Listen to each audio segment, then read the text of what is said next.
আসসালামু আলাইকুম রহমতুল্লাহি তাআলা ওয়া বারাকাতুহু। সম্মানিত প্রিয় বন্ধুরা, আশা করছি সকলে ভালো আছেন, সুস্থ আছেন। আমিও আলহামদুলিল্লাহ আপনাদের দোয়া এবং ভালোবাসায় ভালো আছি, সুস্থ আছি, শুকরিয়া আদায় করছি আলহামদুলিল্লাহ। আজকে মোট 5 জন রোগী কল দিয়েছে। কেউ তবলছড়ি এসে কল দিয়েছে, কেউ বা মাটিরাঙ্গা এসে কল দিয়েছে, কেউ বা আমার থেকে 5 কিলোমিটার দূর থেকে কল দিয়েছে। তো আমি কাউকে অফিসে আসতে দেইনি এই কারণে, কারণ আমরা রুলস ভঙ্গ করতে পারি না। আরো জটিল সমস্যা যাদের, তাদেরকেও আমরা সিরিয়াল দেইনি, কারণ আমরা প্রতি মাসের 1 তারিখ থেকে নতুন সিরিয়ালগুলো নেই তদবিরের জন্য।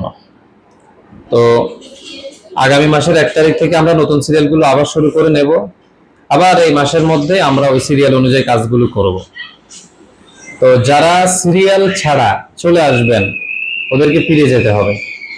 সিরিয়াল ছাড়া তদবিরের কাজ করা সম্ভব না। যে তদবিরের কাজগুলো আমরা সিরিয়াল নেই, ওই সিরিয়ালের ভিতরে, ওই সিরিয়ালের আওতাভুক্ত হয়ে আমাদের তদবিরের কাজগুলো করতে হয়।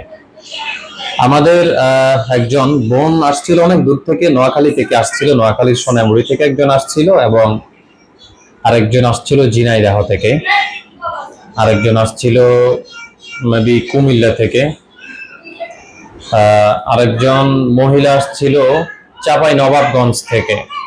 মোটামুটি কয়েকজন লোক আজকে আসছিল, আমাকে কল দিয়েছিল বা বলতেছে, হুজুর আমি অমুক অমুক জায়গায় আছি, এখন আমি কি করব? সোজা ওনাদেরকে আমি পাঠিয়ে দিয়েছি, আপনারা বাড়িতে চলে যান। কারণ আপনারা কোনোভাবে যোগাযোগ না করে আমার কাছে কেন আসলেন? এটা হচ্ছে 1 নাম্বার সমস্যা আপনাদের। কারণ যাদের ইমার্জেন্সি একেবারে জরুরি জন্য আমরা অনলাইন সেবা রেখেছি, যে অনলাইনের মাধ্যমে শুধুমাত্র আমাকে ভিডিও কলে দেখে টাকা পেমেন্ট করলে আমরা কাজটা শুরু করব। আর যাদের ইমার্জেন্সি না, একটু সময় নিতে পারবেন, আপনারা অপেক্ষা করতে হবে সিরিয়াল। অর্থাৎ যে সিরিয়াল এখন এই মাসে যে সিরিয়ালে তদবিরের কাজগুলো চলতেছে, এই সিরিয়াল শেষ হলে পরে আবার আমরা আগামী 1 তারিখ থেকে নতুন সিরিয়ালগুলো আবার নেব। আমরা ওইভাবেই, অর্থাৎ তদবিরের কাজগুলো আমরা কোটা আকারে নিচ্ছি। ভাই, একদিনে অধিক কল আসে, যেটা বলে বুঝাতে পারবো না। আমি লাইভ ভিডিওতে দেখাইছিলাম। তো ওখান থেকে সর্বোচ্চ 15-20টা তদবিরের কাজ নেওয়া যায়। সবগুলো কাজ যদি 15-20টার উপরে যদি ধরেন, আরো 10টা কাজ নিয়ে এটা কখনো করা সম্ভব না। এটা তো চালানের কাজ। চিন্তা করেন, আমি এই কাজ করব কখন? টাকা তো নিলে হবে না। কাজগুলো করার জন্য নির্দিষ্ট আমার সময়ের প্রয়োজন। আরো যদি 10টা কাজ বাড়াই নি, এটা করার মতো কোনো কিছু নাই। এটা এমন কিছু না যে আমি আরেকজনের মাধ্যমে করাই ফেলবো। তো এই জন্য সম্পূর্ণ কাজ আমাকে নিজেকেই করতে হয়।